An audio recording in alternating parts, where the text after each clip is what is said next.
when you line up the word of God in your situation and remove emotions, remove how you think about it, and remove what your will is and go strictly with the word of God, there's a good chance you're going to make a better decision. And when we start preaching and teaching and acting like the word of God, there are some connections that are severed. And whatever gave those connections life get cut. Why? Through the word of God. So when God is asking a question, he is at this point in time, he says, I have to make a distinction. So I'm going to ask you a question. And the question he asks simply today for me, he said, ask him why.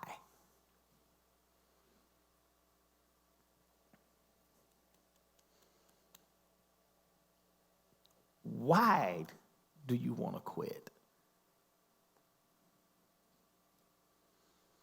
Now, if the word of God cuts, that means you got to move how you feel about it out the way, how you think about it out the way, and your own personal will out the way.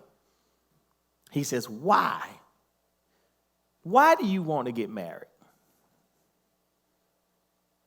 Why do you want children?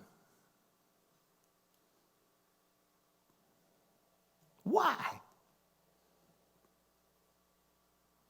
Now I'm opening the floor up now. Why do you want to get good grades? Why do you want your business to flourish? What's the motive behind it? Why do you want things to get better between you and your husband or you and your wife or you and your friends? Why?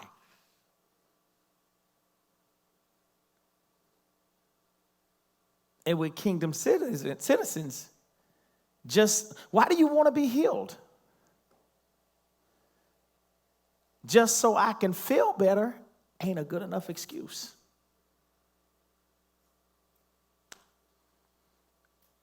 Just so I can be happy ain't a good enough reason. I'm helping you here. Because think about this. If your reason as to why you want to do something has everything to do with you benefiting, then it ain't for God.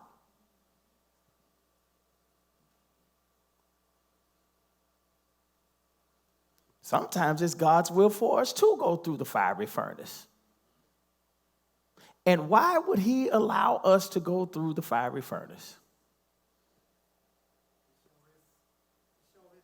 What you say, Tony? What you say, Tony?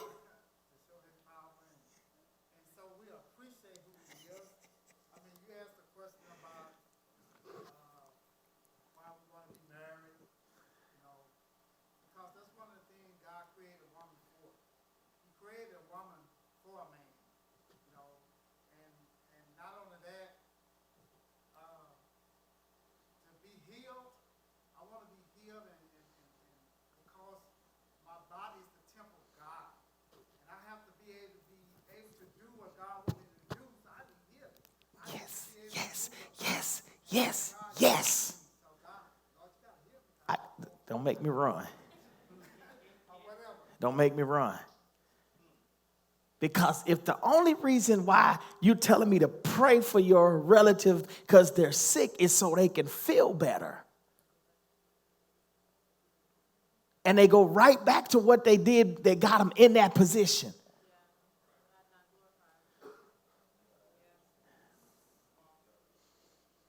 If the only reason why you want to be married is because you don't want to be lonely, or you think you're good marriage material, material fades. But if the reason is so God can be glorified,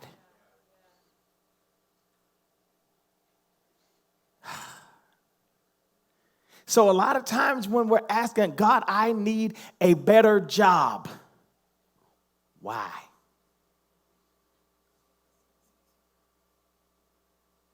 Well, I just don't like it here. Not good enough. But if what you're doing is unto me, even though you don't like the job, you won't leave the job if you think your assignment is incomplete.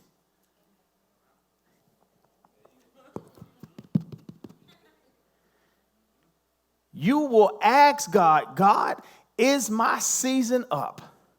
If not, show me what else I need to do here. And if I'm tripping about why I'm here, God, fix my mind. Because I don't want to be out of position. I don't want to go to work just to get a paycheck to pay the bills. There has to be purpose in why I'm doing what I am doing in order for life to be worth living. Otherwise, I'm just like everybody else.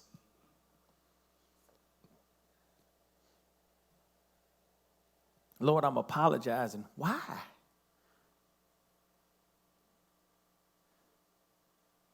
Because I know I serve you. You expect more of me. And I'm your example, and people are watching me, and I got to be better. Well, I'm apologizing so they can get off my nerves. Not good enough. See, when you are a kingdom citizen, you do stuff with intention. Why am I getting good grades? Well, because I know God gave me a brain. He gave me a mind. And in order to do the job he wants me to do, I have to learn to apply myself in these areas of my life in order for him to shine. Why am I doing this? Because it's necessary that this gets done. Because I'm in position. God has me in position. And as long as God has me in position, I have a purpose here that has nothing to do with how I feel about it. That has nothing to do with my will. Oh, I thought about something today. When Jesus was in the Garden of Gethsemane, he said, Lord, Lord, if there's any other way to do this, Dad is there. If there's any other way for us to go through this, can you please take this cup away from me? He said, but nevertheless, not my will, let your will be done. And God spoke in my spirit today. He said, what's a will? What's a will?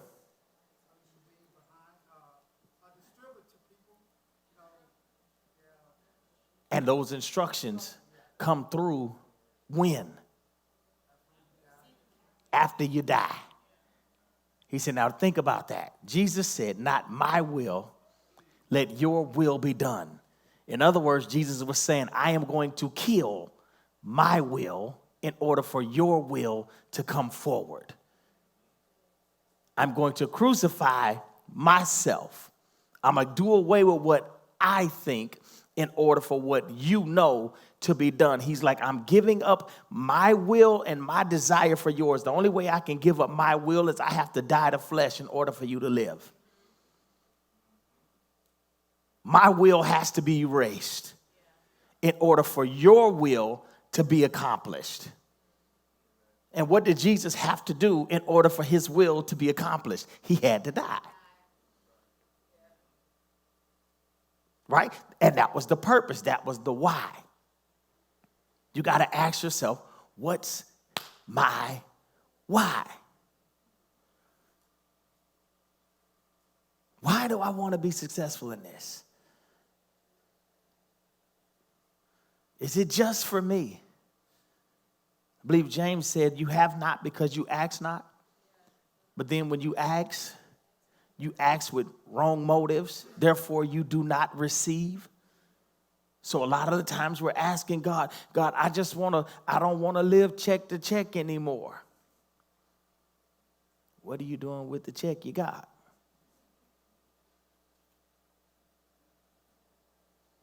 Why are you spending it on McDonald's? He who was faithful over a few things, I'll make you a ruler over many. A lot of us are struggling in life because we refuse to accept our lot. We refuse to accept who we are. And we want so badly what we see others with. So we don't ask God, who am I? And why am I in this position? How do I grow from here? We just get jealous and we go making our own way. And it messes us up. And we live our whole lives living a lie. Never experiencing, scratching the surface of who we really are. Truth of the matter is, mostly everybody in this room, you're probably the game changer, but won't be around to see the end of the game. Does that make sense? And we don't like that. We want to make it and spend it all at the same time. When in actuality, what God has given us the opportunity to do is to be the ones to change it for the generation coming after us. And it's evident in how we're everything is changing, and we're trying to be more like the generation that we're supposed to be leading. Y'all don't want to talk to me on that part. You got to stop and think about this thing right here. Some of us are the changers. We're the exit strategy, so the ones coming behind us can do something different.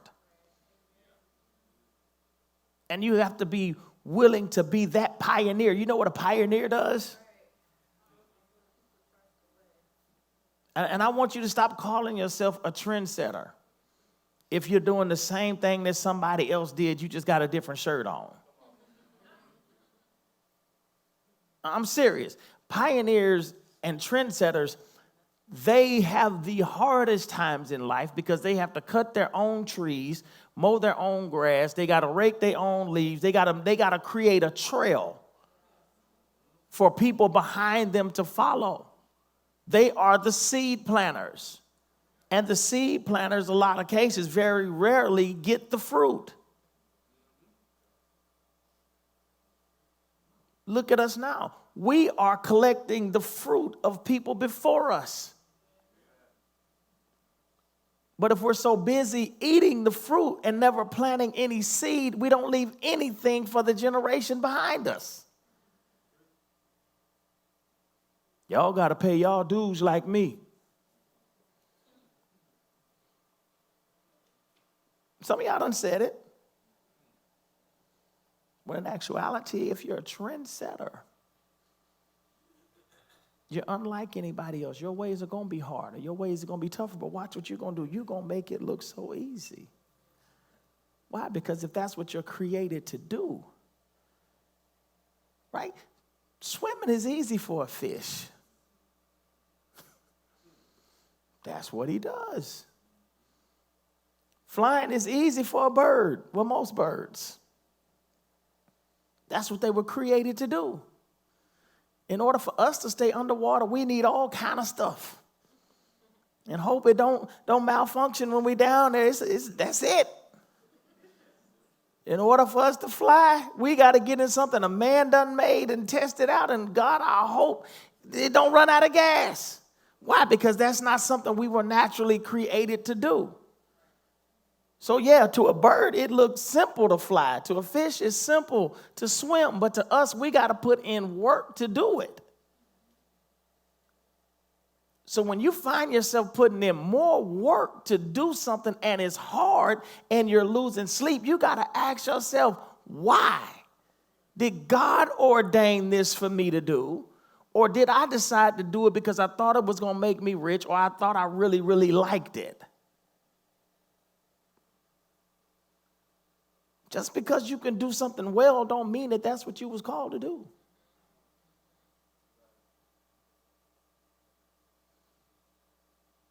You got to ask yourself, why? So the next time you start getting ready to do something, you just stop and say, wait a minute. Why am I doing this? Will God be glorified in me doing this? I remember when we rented a house over in Mesquite right before, this was like in 2013, right after I went full time. And when I went in the house, there was a repairman there. The little maintenance man was there. And he just started talking to me. He said, yeah, this is good people. They've owned this house. I've remodeled it for them a couple times. He said, I converted the garage into like a little media room. There's carpet in there now. And he said, I just did the crown molding for them, and I didn't charge them for the crown molding. Put fresh coats of paint, new carpet. They're good people. He said, for some reason, I just felt like I just needed to do it for them. And he just kept talking to me. He said, so what do you do? I said, well, I'm a pastor of a church and da-da-da-da-da. He said, now I know why I did it. He said, because every time I was doing something, I would hear, do a little more here. Do a little more. He said, now I understand why I was doing what I was doing. It's because you were coming here. I said, look at God. When you are in order with God, people will do stuff for you and they don't even know why they're doing it. Am I making sense? But see, being in order with God don't mean, oh my God, being in order, let me turn my back. Being in order with God in a lot of cases mean being uncomfortable with yourself. Not knowing the answers. Not knowing where you're going to go. Not knowing how it's going to work out. Being comfortable with not being like everybody else.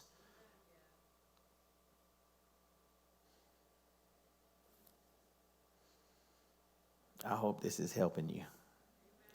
I don't mean to bore you. I got about 20 more minutes and I'm going to be done. Notice my girlfriend ain't here, so I'm trying to leave.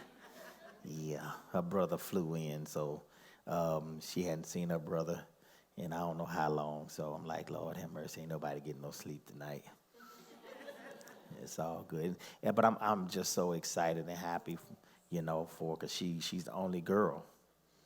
And all she got is brothers. And so it's just like, okay, I get it. It is all good. Now, 1 Samuel. Chapter number 1. I'm going to prove my point.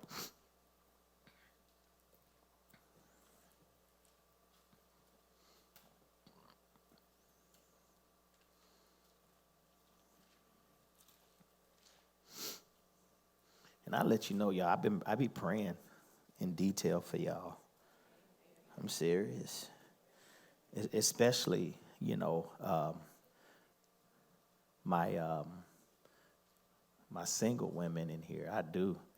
I really pray because I know in my heart,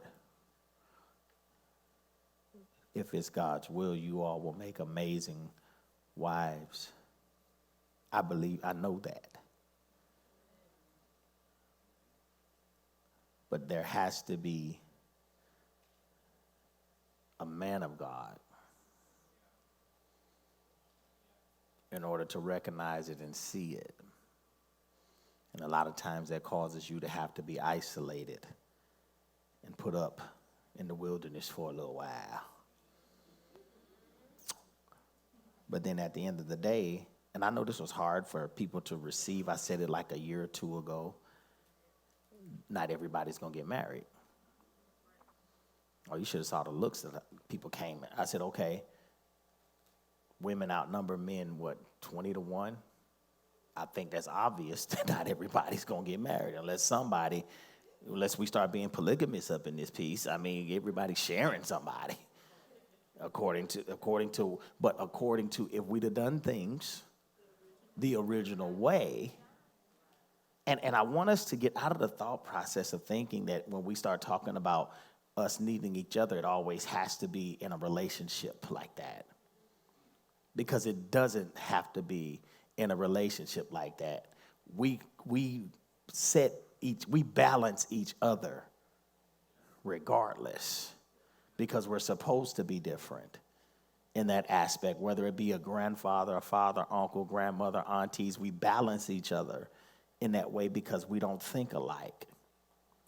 And we have a society now to where if we don't think alike, we're not even friends no more, which I think is the stupidest thing. It's just like, dude, really? I had a conversation, and I'm going to get to this, with a young lady yesterday. And it was just funny, just about how people think.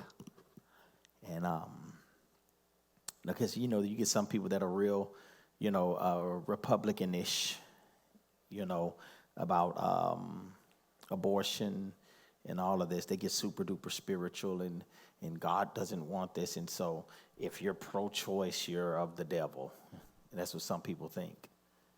And my response is like, well, if that's your thought process, then you more like the devil than them. How so? God gave everybody a choice. It don't mean you have to like it, but you can't take somebody's choice. I don't agree with abortion, but neither do I agree with taking somebody's choice to choose what it is that they want to do.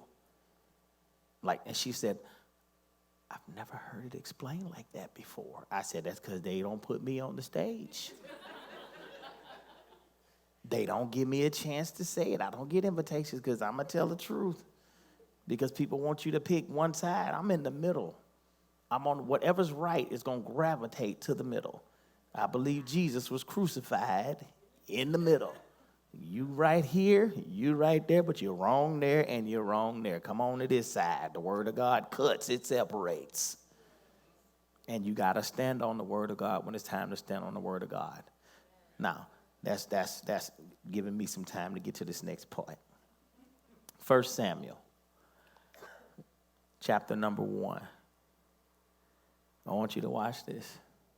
Now, there was a certain man from Ramathaim, Zophim, of Mount Ephraim, and his name was Elkanah, the son of Jeroham, the son of Elihu, the son of Tohu, the son of Zuph, the son of Zuph, and an Ephrathite. And he had 2 wives. See, there it is. He had 2 wives. The name of one was Hannah, and the name of the other was Peninnah. And Peninnah had children, but Hannah had no children. And this man went up out of his city yearly to worship and to sacrifice unto the Lord of hosts in Shiloh. And the 2 sons of Eli, Hophni and Phinehas, the priest of the Lord, were there. Mm-hmm. And when the time was that Elkanah offered, he gave to Peninnah his wife and to all her sons and her daughters portion. Now, Peninnah has a bunch of kids with Elkanah, right? Hannah, on the other hand, she's barren. She's unable to have kids. And it says, and when the time was taken, was that time Elkanah offered, he gave to Peninnah his wife and to all her sons and her daughters portions. But unto Hannah he gave a worthy portion. He gave her basically the choice meat. Everybody, the other side, y'all just get this right here. But because she's been denied and rejected in some areas, I need to give her a little bit of something special, okay? Then it says, for he loved Hannah. Now, he didn't say he loved that other one.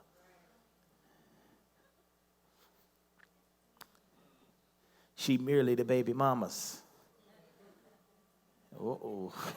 Y'all think that stuff just started. No, yeah. It came from the Bible. They've been doing some stuff. Told y'all these was people. He loved it, Hannah. But look at here. It says, but who? Who? Who? The Lord shut up her womb. Everything bad happening to you, the devil didn't do it. Everything that you don't agree with, the enemy did not do it. Some stuff, God is sovereign. And he knows the will and the purpose of everything that he's doing. And when we begin to question that, what we do is we start exalting ourselves up to his knowledge. instead of seeking him and accepting whatever his will is, right? It says, but unto Hannah he gave a worthy portion. Let's go to the next one. And her adversary, look at that, also provoked her sore. Now here go Peninnah to my, I got all the kids with him, but you ain't got none. 2 women in the house, and she bragging. Notice she went from the other wife to the adversary. So they got problems now. She also provoked her sore to make her fret because the Lord had shut up her. She is teasing her because of what God did to her. Teasing her because of what God allowed. And some people are saying, man, that's just so unfair. And you already mad at Peninnah right now. You want something bad to happen to her. Keep going to the next one. It says, and as he did, so year by year, when she went up to the house of the Lord, so she provoked her. Therefore she wept and did not eat. Next. Then said Elkanah, her husband, to her, Hannah, why are you crying? Why are you not eating? Why is your heart so grieved? Next one. Am I not better to you than 10 sons? I mean, am I not enough? This is what he's saying.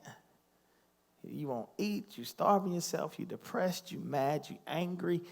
I give you the choice. Now back in these days, he was good for just having 2 girls, 2 wives, because some of them jokers had 25, 30. Solomon had 700. He had 700 wives and 300 concubines. Solomon couldn't get enough. He was just like, I got a different woman for every day of the week for 3 years. That's why he was half crazy. Solomon would be sitting out there saying, it is better to go sit on a roof by yourself and hear the rain drop before I have to listen to this woman keep talking crazy. Solomon was losing his mind. Ooh, that was a bad boy. Okay. Then he says, so Hannah rose up after they had eaten in Shiloh and after they had drunk. Now Eli, the priest, set up on a seat by a post of the temple of the Lord. Okay, the pastor's there, and he sees her. And she was where? In bitterness of what? She was in what? Of what? She was where? Of soul. So that means her mind was bitter. Her will was bitter. Her emotions was bitter. Everything about her was bitter and depressed because of what she did not have that somebody else had. I'm supposed to be able to have that. I got all the equipment for it, but I can't produce. So she's bitter in her soul. That means her whole mind, everything is off. And prayed unto the Lord and wept sore, right? And she vowed a vow. Here it is. Here's her why. Here's her why. And said, O Lord of hosts, if thou wilt indeed look on the affliction of thine handmaid and remember me and not forget thine handmaid, but will give unto thine handmaid a man child. She's being specific. Then I will give him unto the Lord all the days of his what? Life. And there shall be no razor to come up on his head. Next one. And it came to pass, as she continued praying before the Lord, that Eli marked her mouth. He's watching her mouth, right? And he says, now Hannah, she spake in her heart only. In other words, her lips were moving, but he couldn't hear her saying nothing. But her voice was not heard. Therefore, Eli thought she had been drunk. So the man of God couldn't discern her pain. He thought she was drunk. He didn't know what was going on with her. And Eli said unto her, how long? Now he done started condemning her and going off on her, ain't even asked her nothing. He doesn't go, how long will thou be drunken? Put away your wine from you. He done went off on her. And she says, no, my Lord, I am a woman of a sorrowful spirit. See that? A sorrowful spirit. I have drunk neither wine nor strong drink, but have poured out my soul before the Lord. Next one, I'm going to come back to that. Count not thine handmaid for a daughter of Belial. That's the devil, right? For out of the abundance of my complaint and grief have I spoken hitherto. Next. Then Eli answered and said, go in peace, and the God of Israel grant thee thy petition that thou hast asked of him. Go back to that other one. I think it was one more. Is that in the, I have poured out my soul. What was in her soul? Bitterness. She got rid of all of her anger, all of her jealousy, all of her frustration, all the things that she was mad about. She poured it out at the altar and said, look, I can't ask God for nothing like this if I got all of this still in my heart. And she left there feeling light as a feather, and she went home and got her eat on. Not only did she get her eat on,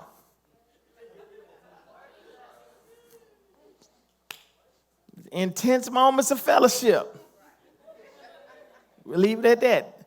They was wrestling. They put it like that.